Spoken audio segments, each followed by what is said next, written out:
Halo saudara-saudaraku terkasih, selamat berjumpa lagi dengan saya Sukaspoto di kanal Tentang Kita. Pada kesempatan yang berbahagia ini, saya akan berbagi tentang 7 tips belajar online paling efektif untuk semua peserta didik.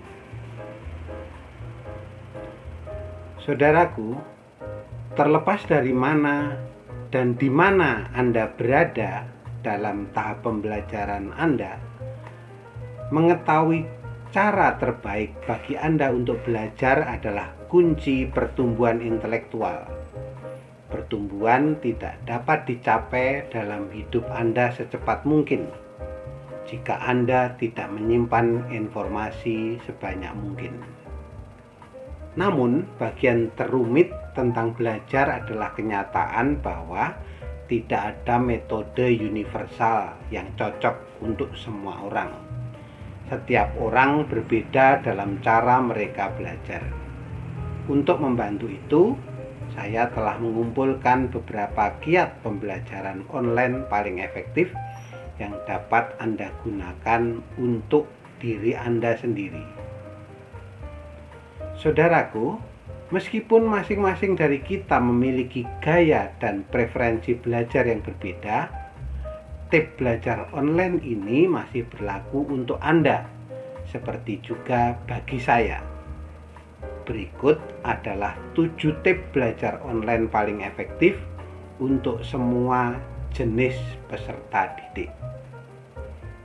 Nah, tips yang pertama, gunakan strategi pembelajaran yang cocok untuk Anda.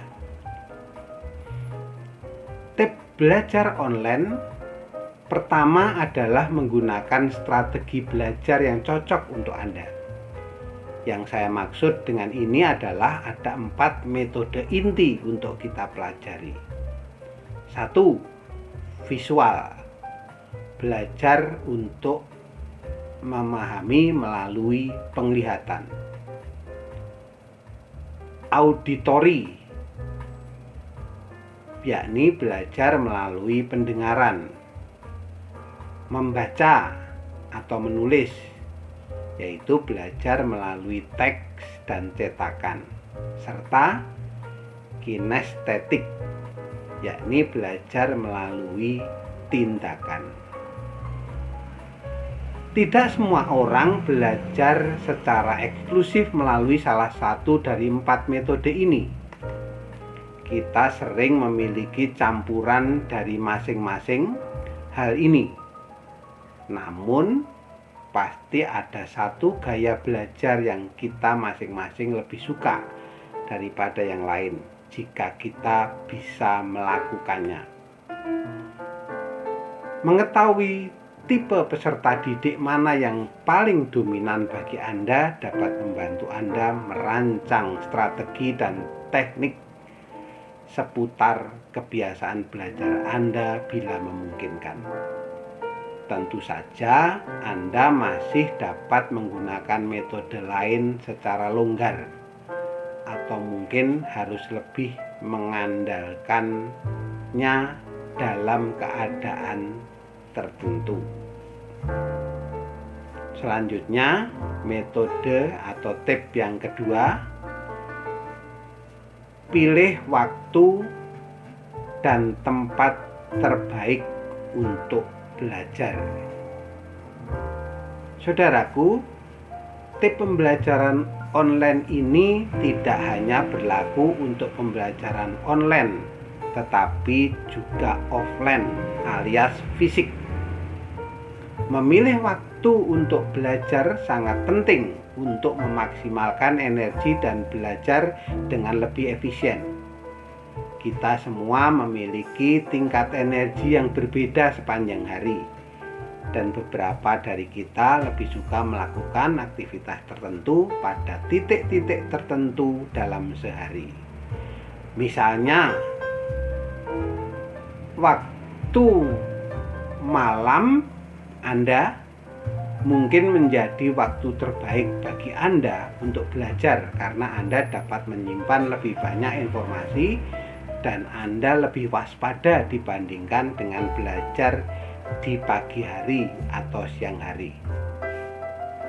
Hal yang sama dapat dikatakan tentang pagi atau siang juga karena beberapa orang lebih waspada pada waktu itu daripada pada malam hari. Mampu menyeimbangkan antara tingkat energi dan kewaspadaan Anda sambil mempertimbangkan waktu hari itu sangat penting dalam hal belajar dan bahkan melakukan hal-hal lain. Saudaraku, faktor lain yang dapat berperan selain waktu adalah lokasi. Suasana di sekitar Anda dapat berkontribusi besar pada kualitas waktu belajar. Hal-hal yang dapat membantu meningkatkan suasana adalah hal-hal seperti penerangan, tempat duduk, luas meja, ketenangan, serta tak kalah pentingnya mendengarkan musik yang soft atau musik klasik. Tip yang ketiga, mencatat dengan baik. Meskipun Anda tidak belajar secara fisik di sekolah atau di ruang kelas, membuat catatan tetap menjadi bagian penting dari pembelajaran dan tumbuh secara intelektual. Seberapa baik catatan Anda akan menentukan seberapa berguna mempelajarinya nanti. Tanda pencatatan yang baik adalah ketika catatan ditulis atau dilihat sedemikian rupa sehingga Anda mengetahui urutan informasi yang diangkat seputar catatan tersebut. Dengan pemikiran tersebut, Anda ingin catatan Anda dibuat sedetail mungkin agar Anda dapat menyimpannya. Nah, disinilah Anda juga dapat mengetahui jenis pelajaran Anda. Anda dapat menulis atau mengetik informasi dan memiliki poin-poin penting, memiliki kata pemicu untuk mengingat apa yang telah didiskusikan di kelas atau menggunakan gambar untuk membantu Anda. Saudara-saudaraku, beberapa strategi lain untuk dipertimbangkan yang dapat membantu Anda adalah sebagai berikut. Pertama, jika Anda berada di kelas yang diberi tugas membaca, bacalah sebelum kelas berikutnya. Lakukan hal yang sama dengan catatan Anda sebelumnya. Kedua, simpan catatan Anda dari setiap mata pelajaran bersama-sama. Miliki buku catatan untuk setiap kelas atau topik yang Anda jelajahi dengan mendalam. Dengan cara ini, Anda tidak akan kebingungan atau mencampurkan informasi saat meninjaunya. Kemudian, yang ketiga, selalu tuliskan poin-poin utama dari topik tersebut sehingga Anda dapat memperoleh gambaran umum yang singkat namun solid tentang subjek tersebut. Selanjutnya, tip yang keempat, sering tinjau dan sederhanakan. Meninjau catatan dan ide sebelumnya tentunya akan sangat membantu Anda. Anggap ini sebagai petunjuk yang dapat Anda gunakan untuk mengingat informasi lainnya. Tetapi daripada menunggu sampai ujian besar atau tanggal penting lainnya, saya sarankan untuk membiasakan diri menghabiskan setengah jam setiap hari untuk meninjau konten atau catatan. Dengan demikian, dengan meninjau berbagai hal secara konstan, Anda tidak kewalahan dengan banyaknya informasi yang harus Anda tangani. Saudaraku, Hal lain yang dapat Anda pertimbangkan adalah menyederhanakan prosesnya sebanyak mungkin. Saya merasa ini sangat membantu karena membuat saya mengajukan pertanyaan. Bagaimana cara membuat penyimpanan informasi ini lebih mudah bagi saya? Ini menuntun saya untuk meninjau catatan saya dan mengaturnya kembali dan kemudian memangkasnya menjadi informasi yang lebih mudah dan seukuran gigitan. Jika Anda terus-menerus menyederhanakan prosesnya, dari mengatur catatan hingga melangsingkannya, Anda masih belajar dan berkembang. Beberapa metode lain untuk menyederhanakan catatan adalah menyoroti atau menggarisbawahi kata kunci, konsep, atau frasa. Anda juga dapat menggunakan lebih banyak alat bantu visual atau membuat peta pikiran untuk membantu mengingat dengan lebih baik. Kemudian tip yang kelima, hindari gangguan. Ini mungkin salah satu tip pembelajaran online yang paling jelas, tetapi juga penting karena gangguan apapun adalah hal yang buruk ketika mencoba mempelajari atau mengulas sesuatu. Terkadang gangguan datang dari sumber luar yang berada di luar kendali kita. Namun, ada juga beberapa hal lain yang bersifat internal yang bisa mengganggu. Ini adalah hal-hal seperti ponsel kita atau memiliki berbagai tab di komputer Anda saat Anda membaca atau mempelajari hal lain. Kita tidak sering menganggapnya sebagai gangguan, tetapi hal itu bisa dan akan menarik kita dari pembelajaran. Nah, berikut beberapa cara yang dapat membantu Anda mengurangi gangguan. Mendengarkan musik yang dapat membantu Anda berkonsentrasi dan menghilangkan suara lainnya. Mematikan ponsel Anda, menutup tab atau bahkan memblokir akses ke situs tertentu selama jangka waktu tertentu.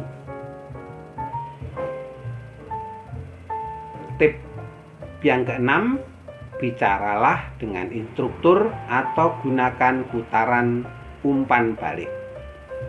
Saudara-saudaraku, salah satu kiat utama pembelajaran online lainnya adalah berbicara dengan guru Anda kapanpun Anda bisa, atau menggunakan umpan balik jika Anda tidak bisa.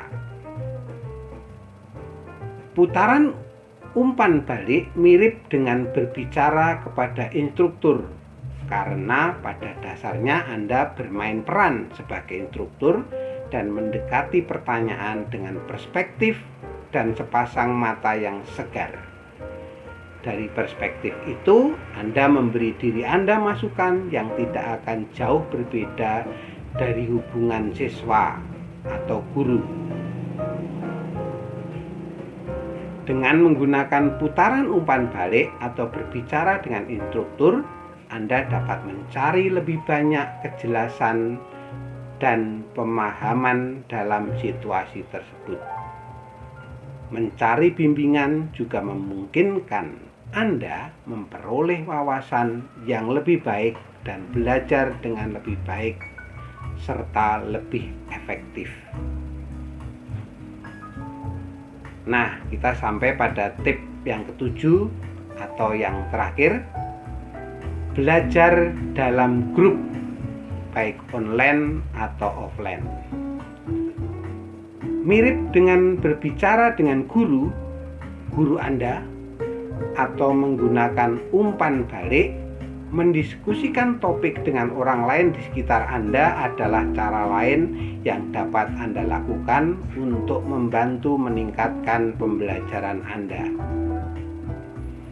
Tip belajar online ini adalah sentuhan yang berbeda dari tip-tip yang lain yang menggunakan pendekatan kolaboratif untuk memahami sesuatu. Ada manfaat lain juga dengan memiliki seseorang untuk mengajukan pertanyaan dan belajar bersama. Ini memungkinkan Anda untuk lebih fokus, lebih terikat dengan orang lain, dan dapat membantu Anda tumbuh dan mempertahankan motivasi juga. Belajar dalam kelompok juga membantu Anda belajar lebih efisien dan efektif. Kesimpulannya, kunci untuk belajar adalah membuatnya menjadi proses yang sesederhana mungkin untuk Anda. Tetapi mengembangkan sistem ini adalah keterampilan yang diperoleh semua orang, dan itu membutuhkan banyak waktu dan kesabaran di pihak Anda. Hal ini terutama terjadi mengingat pandemi global yang kita hadapi saat ini memaksa kita untuk belajar dari jarak jauh. Namun, melalui giat pembelajaran online ini, Anda akan dapat lebih dekat untuk membangun sistem dan membuat belajar untuk Anda menjadi lebih mudah dan lebih efektif. Nah, sekian dulu sharing saya tentang belajar online kali ini. Semoga bermanfaat bagi saudara-saudaraku terkasih. Tetap jaga kesehatan. Salam hangat, penuh cinta.